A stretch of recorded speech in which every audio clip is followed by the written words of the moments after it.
और प्राइम नून की शुरुआत इस वक्त की बड़ी खबर के साथ जो हिमाचल के कांगड़ा से मिल रही है। एयरपोर्ट में रात को भी अब जहाज उतर पाएंगे। बीती रात को जहाज की सफल लैंडिंग की गई है। गाजियाबाद के हिंडन एयरपोर्ट से एयरफोर्स का जहाज आया था। जहाज ने सुरक्षित लैंडिंग की और टेक ऑफ किया। इससे पहले हेलीकॉप्टर की लैंडिंग कराई गई थी। दलाई लामा के स्वास्थ्य के मद्देनजर ये मॉक ड्रिल भी हुआ। मॉक ड्रिल के तहत नाइट लैंडिंग की गई। सफल ऑपरेशन के बाद सेवाएं शुरू की जाएंगी। कांगड़ा के एयरपोर्ट विस्तारीकरण का भी काम जारी है। 1373 मीटर से बढ़कर 3110 मीटर तक हवाई पट्टी होगी। हिमाचल प्रदेश का सबसे बड़ा एयरपोर्ट कांगड़ा बनने जा रहा है। विस्तारीकरण के बाद यहां अंतर्राष्ट्रीय स्तर की फ्लाइट्स भी लैंड कर पाएंगी। ये हिमाचल वासियों के लिए किसी सौगात से कम नहीं होगा। तो बड़ी खबर आपको बता रहे हैं, जहां कांगड़ा के गगल एयरपोर्ट पर अब रात में भी विमानों की सुविधा जनता को मुहैया कराई जाएगी। उसका एक सफल ट्रायल भी हुआ। रात में फ्लाइट को टेक ऑफ और उसकी लैंडिंग का प्रशिक्षण किया गया, जो सफलतापूर्वक हुआ। और अब इसके बाद ऐसा माना जा रहा है कि जब कांगड़ा एयरपोर्ट का विस्तार हो जाएगा तो अंतर्राष्ट्रीय विमान भी कांगड़ा लैंड कर सकेंगे और यहीं से टेक ऑफ भी करेंगे। रात के समय में यह प्रशिक्षण हुआ है, जो काफी सफल रहा है। कांगड़ा एयरपोर्ट के विस्तारीकरण का काम भी जारी है। सीएम सुखू भी इसको लेकर आश्वासन दे चुके हैं और हमारे सहयोगी ज्यादा जानकारियों के साथ फोनलाइन पर जुड़े हुए हैं विचित्र कांगड़ा से। विचित्र, इससे पहले भी ये कहा जा चुका है कि कांगड़ा एयरपोर्ट को अंतर्राष्ट्रीय हवाई अड्डा तब्दील करने की कोशिशें की जा रही हैं। इसके विस्तारीकरण का भी काम चल रहा है और अब जिस तरीके से रात में भी फ्लाइट्स की सुविधा यहां पर जनता को मुहैया कराने की कोशिशें की जा रही है, उसी के मद्देनजर ये सफल परीक्षण यहां पर हुआ है कि रात में फ्लाइट की सफल लैंडिंग हुई है। विचित्र जैस्मिन, बिल्कुल, अगर इसको देखें, अगर हम लोग पूरे प्रदेश के लिहाज से, कांगड़ा के लिहाज से देखें तो ये बहुत बड़ा, एक बहुत बड़ी सौगात हम कह सकते हैं। सौगात के तौर पर इसको देखा जा सकता है, क्योंकि इससे पहले हिमाचल प्रदेश में इस तरह से नाइट यानी रात्रि में कोई भी किसी भी एयरपोर्ट पर जो है वो इस तरह से बड़ा जहाज जो है वो नहीं उतरा है। और ये जो ट्रायल किया गया है ये एयरफोर्स की ओर से किया गया है। इंडियन एयरपोर्ट जो कि गाजियाबाद में है, वहां से एक फ्लाइट जो है वो रात को अंधेरे में आती है। लोग उस वक्त जो बहुत अचानक से हैरान हो जाते हैं कि अचानक से जहाज ऊपर से, और वो भी बिल्कुल नजदीक से, ये कैसे पॉसिबल हो रहा है, क्योंकि इससे पहले कभी ऐसा हुआ नहीं है।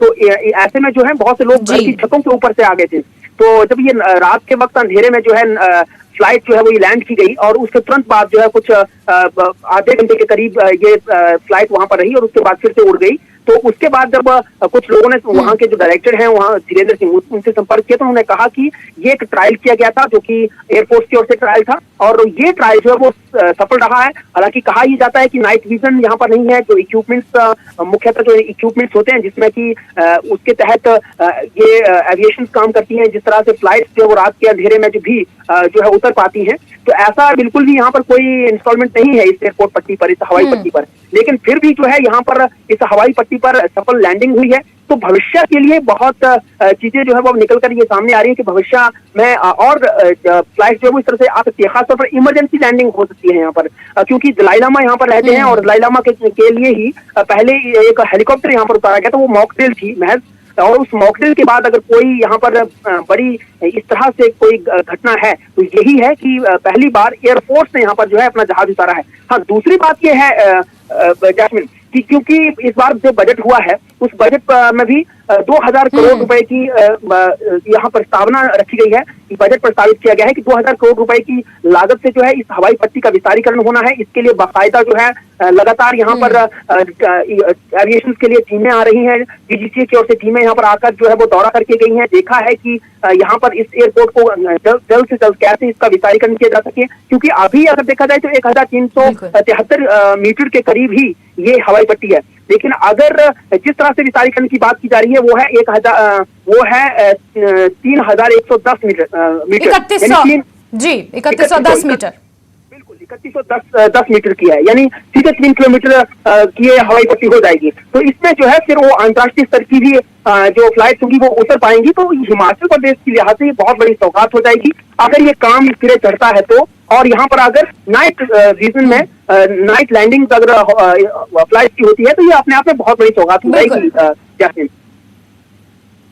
बिल्कुल विचित्र। कुल मिलाकर अगर इसकी कंप्लीट पिक्चर को समझा जाए तो जिस तरीके से नाइट में यहाँ पर सफल परीक्षण हुआ और ये माना जा रहा है कि आगे आने वाले समय में रात में भी फ्लाइट्स टेक ऑफ और लैंड यहाँ पर करेंगी कांगड़ा एयरपोर्ट में, इससे कहीं ना कहीं रोजगार के साधन भी लोगों को खुलेंगे और कांगड़ा को क्योंकि पर्यटन के मानचित्र पर एक बड़ी राजधानी स्थापित करने का सपना जो सीएम सुक्खू लेकर चल रहे हैं, उस लिहाज से भी एक बहुत बड़ा कदम माना जा रहा है। विचित्र।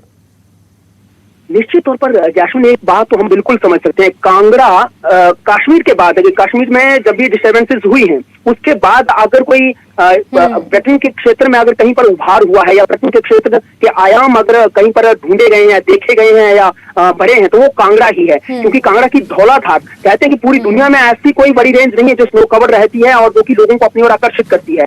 तो वो ये धौलाधार सिर्फ धर्मशाला में दिखती है जो कि लोगों को अपनी ओर सहज आकर्षित करती है। और यहाँ पर और कई तरह बौद्धिस्ट सर्किट यहाँ पर है, खुद बौद्ध धर्मगुरु दलाई लामा यहाँ पर रहते हैं जिनके करोड़ों जो अनुयायी हैं वो देश और दुनिया भर में रहते हैं।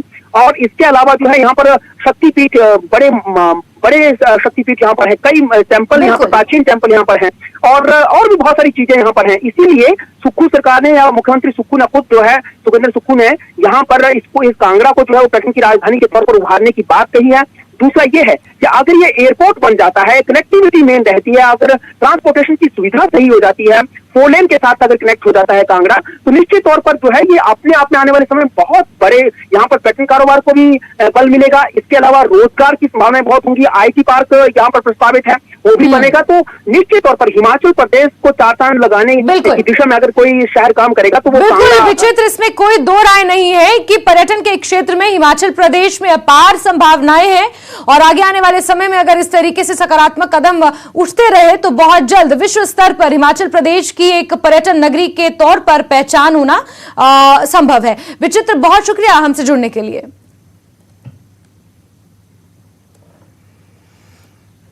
चलिए आगे बढ़ेंगे खबरों में और कश्मीर की